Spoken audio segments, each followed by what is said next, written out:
Oo, nagsiselos ako. Kanina ka pa nagpapaturo sa mga tropa ko. Eh, teka lang kasi, prank lang naman yun eh. Bakit ba sobra yung selos mo? Eh bakit ba doon ka pa nagpapaturo sa mga tropa ko, lalo na sa mga kadikit ko? Kaya ka nga pagsesilosin, di ba? Obvious ba? Mga prank-prank pa kayo nalalaman, ginagawa niyo pa mismo sa akin to. Eh bakit ba sobrang kang nagsiselos? Eh mag-best friend lang naman tayo. Oo, mag-best friend lang tayo, pero gusto kita. Gusto kita laging kasama, gusto kita laging tinuturuan. Gusto ko ako lahat gumagawa sa'yo. Hindi yung mga nagpapaturo ka pa sa iba dyan, nandito naman ako. Gusto mo ako? Nasanay ka lang. Oo, nasanay na nga ako. Nasanay na ako sa part na ako laging nagtuturo sa'yo. Ako laging umaalalay sa'yo. Pero bakit ganyan sa iba ka pa nagpapaturo? Sa iba ka pa nagpapagawa? Eh tinitignan ko lang naman kung may paki ka talaga sa akin.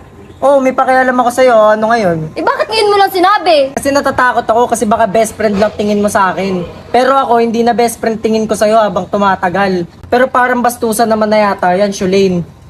Eh sorry na nga, hindi ko nga alam na ganun yung mafe-feel mo. Eh kung alam ko lang na ganun yung mafe-feel mo, hindi ko na yan gagawin eh. Promise, hindi ko na uulitin. Huwag ka na magalit. Kahit best friend mo lang ako, Shulane, may nararamdaman din ako. Kahit kaibigan mo lang ako, Shulane, iba rin yung nararamdaman ko. Hindi mo man lang iniingatan yung nararamdaman ko. Kung dumidikit-dikit ka pa sa mga kaibigan ko, alam mo namang kaibigan ko yung mga yun, tas doon ka pa dumidikit.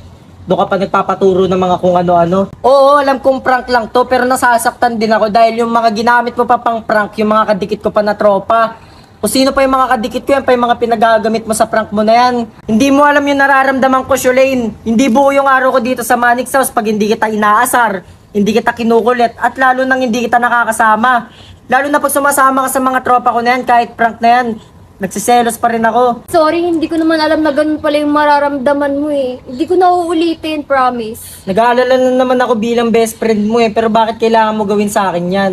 Hindi ko naman hinahangad na magustuhan mo rin ako pabalik eh. Pero wag mo naman gawin sa akin sa harap-harapan ko na dikit-dikitan mo yung mga tropa kong kadikit ko. Parang bastusan naman na yata yan, Shulane. Eh sorry na nga, eh pinaprank lang naman kita. Hindi ko naman alam na ganun pala yung mararamdaman mo. Pero iba na yung prank na ginagawa nyo eh. Promise, di na ito mauulit eh. Pinilit lang naman kasi ako nila Mami Chona sa prank na to, kaya pumayag ako eh. Sige, basta promise mo sa akin yan na wag mo nang uulitin yan ha, dahil di mo man lang ba naisip yung nararamdaman ko. Ayoko yung ganitong pakiramdam, Shulane, yung nagsiselos ako. Nag-aalala ako at lalo nag-overthink ako sa ginagawa mo. Sorry na, bating na tayo. Huwag na mag-ulit. Best friend na tayo ulit. Best friend na tayo. Uy, ngiti ka na sila. Uy, bating na tayo. Sige na nga, basta wag mo nang uulitin yun, Shulane ha. Promise.